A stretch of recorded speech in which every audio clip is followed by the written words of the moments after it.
A regata Mar de Fisterra, trofeo Pitusa Sabín, cumpre este ano 36 edicións, converténdose na máis lonxeva das que organiza o Real Club Náutico de Portosín e, por extensión, das que se celebran en toda Galicia.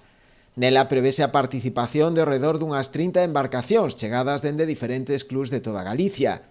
A proba será, ademais, este ano puntuable para o trofeo Presidente Xunta de Galicia. Es una de las decanas de la vela de Galicia, es una regata que empezó a navegarse a finales de los 80, que quedan ya muy lejos, una de las regatas más antiguas que se navegan en nuestra comunidad gallega y que este año además, pues coincidiendo con esa 36 edición, pues está, digamos que se pone de punta de largo, porque entra ya de forma pues absoluta y sin delegación de nadie y por méritos propios a formar parte del Trofeo Presidente Xunta de Galicia, que es el circuito de regatas de alto nivel más importante que se celebra en nuestra comunidad. Dende hai 10 anos conta co patrocinio do matrimonio formado por Pitusa Sabín e Jacinto Hernández, que exercen como mecenas da regata. Tiene la particularidad de poder contar desde hace 10 años, hace 10 ediciones, con el apoyo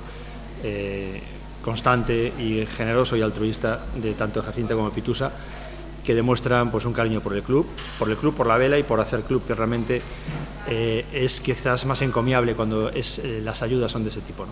Nós estamos moi satisfeitos polo éxito da regata e como ha ido crecendo ao longo dos anos. Ser parte do trofeo Presidente é moi importante e nos sitúa ao nivel que a regata se merece.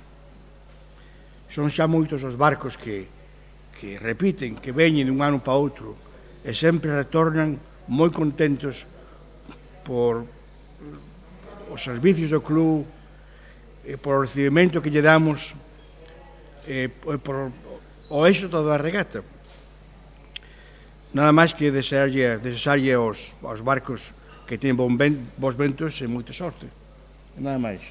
A presentación da proba contou ademais coa presenza do concelleiro de Deportes, Carlos Lorenzo, que fixo alusión á importancia de poder acoller este tipo de regatas, que se converten nun polo de atracción turística para a localidade.